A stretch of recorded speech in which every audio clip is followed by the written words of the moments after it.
¿Qué tal, amigos? Hoy tenemos con nosotros Elena Gallardo, presidenta de AEPSI, para someterle a las preguntas y reacciones a la nueva ley de la vivienda. Así que sin más, os paso a Elena a dar la entrada. ¿Qué tal, Elena? ¿Cómo estás? Hola Rodolfo, muy bien, gracias por invitarme, siempre muy amable. Pues nada, encantados de tenerte hoy aquí como referente en España, la presidenta de AEPSI, la Asociación Española de Personal Shopper Inmobiliario, y para valorar tu opinión sobre la nueva ley de vivienda y qué cosas suscitan pues más polémica o menos, y sobre todo conocer las reacciones de personas profesionales. Vamos a pasar de los 10 puntos importantes de la ley o 10 puntos fundamentales. Queríamos centrarlo en el primero, el que te parezca a ti importante para dar tu opinión. De todos estos 10 puntos que estamos viendo en la presentación, Elena, por tu experiencia, ¿cómo sería el tema de regulación de precios en zonas tensionadas? ¿Cómo ha sido esto? Mira, Rodolfo, yo te puedo hablar precisamente porque en Cataluña tuvimos en el 2020, en diciembre de 2020, se aprobó precisamente una ley de contención de rentas y tuvo unas críticas iniciales a las que va a tener ahora, o está teniendo ahora la ley de vivienda que se va a aprobar en España, ¿no?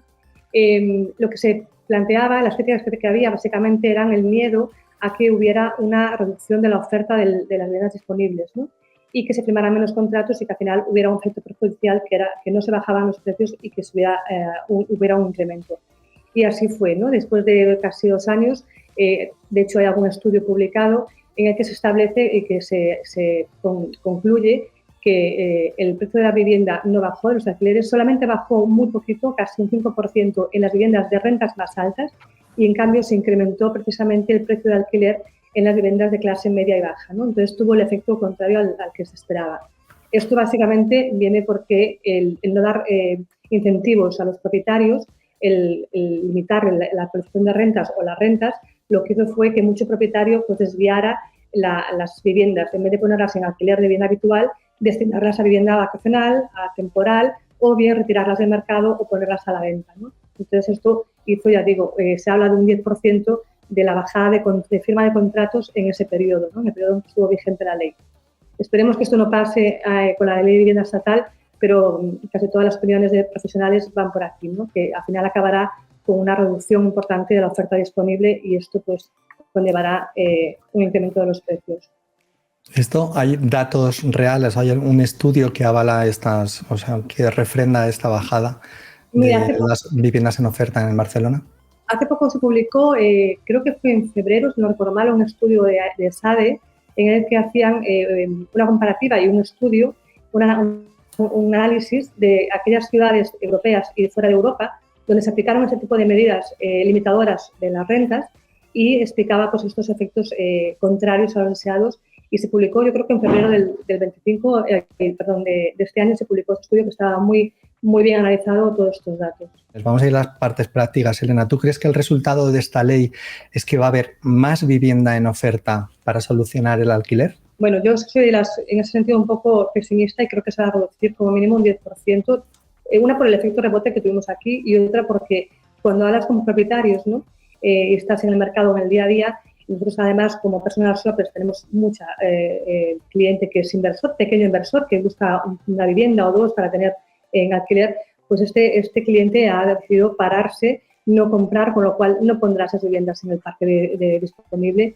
Y otros propietarios con los que estamos hablando también pues dicen lo mismo, ¿no? No tengo ningún incentivo, tanto la inseguridad jurídica que crea el tema de desahucios como las limitaciones a las actualizaciones de IPC de las rentas, pues no pondré el piso en el parque disponible, y esto hará una contracción de la oferta. Lo que pensamos también que dentro del mundo inmobiliario, que sí se podría haber tenido en cuenta la opinión de las personas que ya han visto esto y que lo han vivido en sus carnes. No sé si a ti te ha llamado alguien de algún estamento, no sé, de algún ministerio para tener en cuenta como representante de una asociación.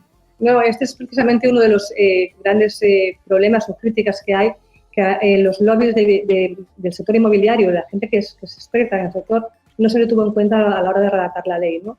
Entonces es más populista que técnica, ¿no? En ese sentido. Vamos a tratar de dar también información para la gente, para dar datos o económicos o más cuantitativos de personas que estamos en el día a día para ver si podemos ayudar y aportar a que contribuir con algunas mejoras. ¿Tú crees que el parque de vivienda en general en alquiler va a ser un parque con más calidad? ¿Va a tener mejores condiciones a partir de ahora?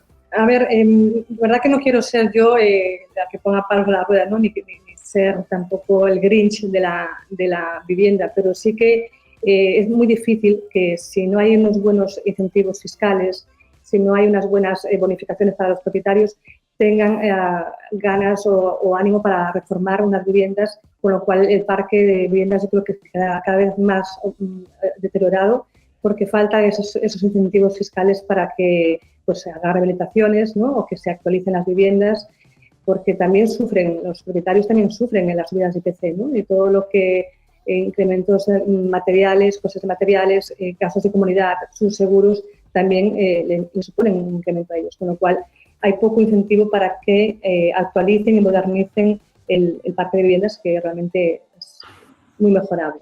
Nos ha dado una explicación, por ejemplo, un profesional de decir que si yo tengo una limitación no a los beneficios, al precio que puedo poner y está capado, pero tengo una serie de gastos y pueden ir en aumento, el hecho de seguir manteniendo determinadas viviendas podría suponer un desincentivo. O sea, que hablaba de que el hecho simplemente de asistir a una reunión de propietarios y que alguien en la comunidad proponga una mejora, pues habrá personas directamente que la van a querer tumbar porque no quieren gastarse ningún dinero. Ya no sea solo tu casa la que se alquile, sino la de los demás, que otras personas tomen decisiones que no te permitan a ti como propietario natural de tu casa pues te provocan eso. No sé, yo me he quedado de piedra, ¿no? Pensando también en esta forma, en esta repercusión. Realmente es así. También hay una subida de IPC para todo el mundo, ¿no? Solamente para los inquilinos, que ojalá tuviéramos vivienda disponible para todos y ojalá lleguemos a las cifras medias de Europa, ¿no?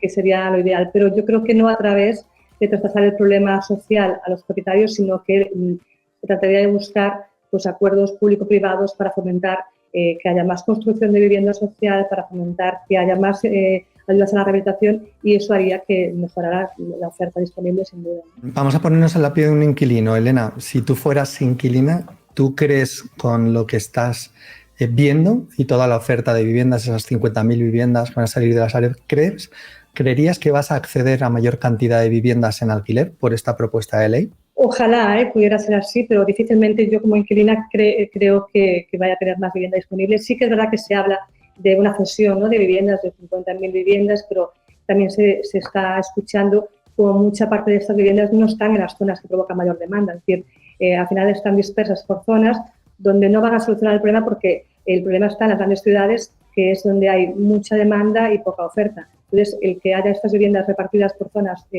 poco habitadas o con poca demanda, pues realmente no creo que solvente el problema de los inquilinos que tienen realmente un grave problema cuando quieren vivir en las ciudades o centros de trabajo, ¿no? Como propietario, vamos a ponernos en la otra parte. Tú, con lo que sale de la ley, ¿te sientes protegida por la ley como propietaria o como representante de compradores? A ver, yo creo que para los compradores sí que podemos pensar que va a venir un buen momento porque realmente es lo que decimos, ¿no? Si esas viviendas que dejan de estar disponibles en alquiler se ponen en el mercado de venta, para los compradores vendrá un momento de oportunidades, ¿no? Y es aquí donde los profesionales que ayudamos a comprar tenemos esta labor de asesorar a nuestros clientes y ayudarles a filtrar ese mercado y a hacer buenas compras, ¿no?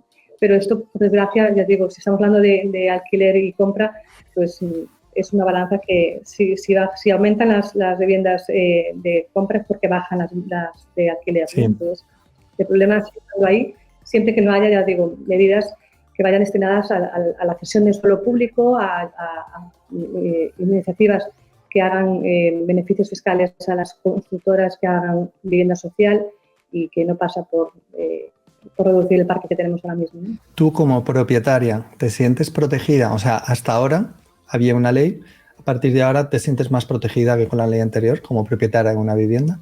Yo, si soy propietaria de alguna vivienda, realmente no me siento más protegida, básicamente porque la inseguridad jurídica que tengo como propietaria a la hora de que se me plantee un desahucio por falta de pago, pues sigue estando ahí. A la hora que me ocupe en la vivienda, tampoco se ha dado solución en la ley o sea, no se han dado medidas antiocupación, ¿no? Entonces realmente sigo igual de desprotegida que estaba hace 6 meses y no me veo ningún incentivo a que yo pues esto, ¿no?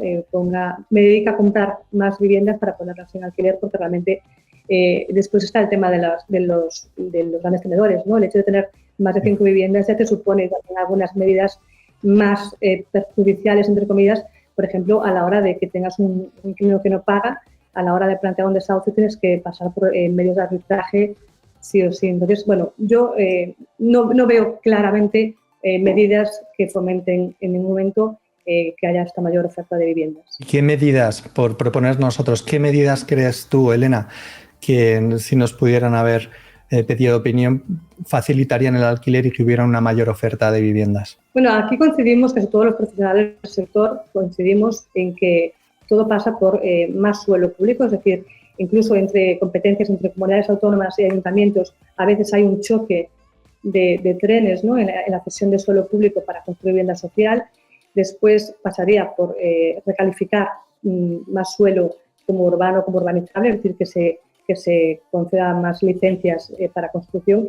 Y luego otra medida que también a veces pasa como muy desapercibida, el hecho de que hay miles de locales que están cerrados y que son muy exigentes las normas de cambios de uso. Yo creo que no solucionará todo el problema, ¿no? Pero sí que ayudará, es una gotita más que puede ayudar el hecho de flexibilizar las medidas o la normativa urbanística a la hora de conceder esos cambios de uso.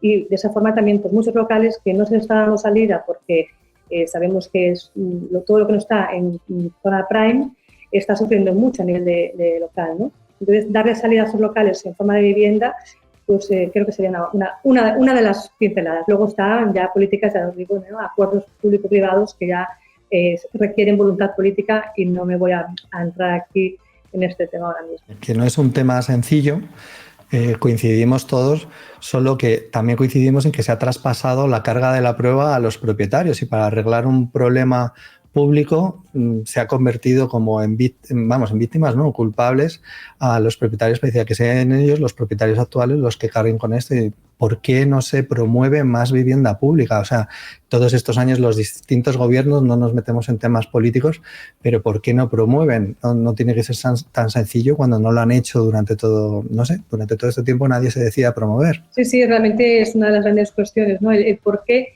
esa voluntad política no se materializa.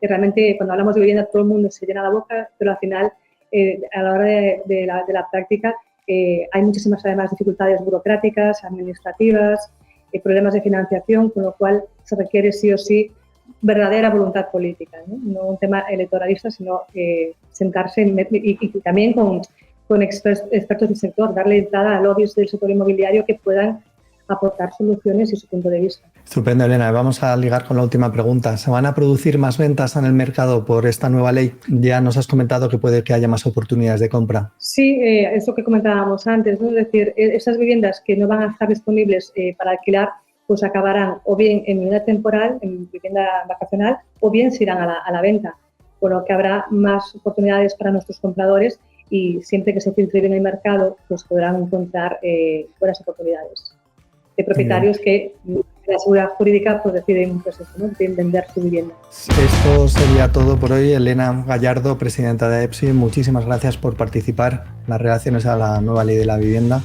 desde Luxury Angels. Perfecto, gracias, Rodolfo.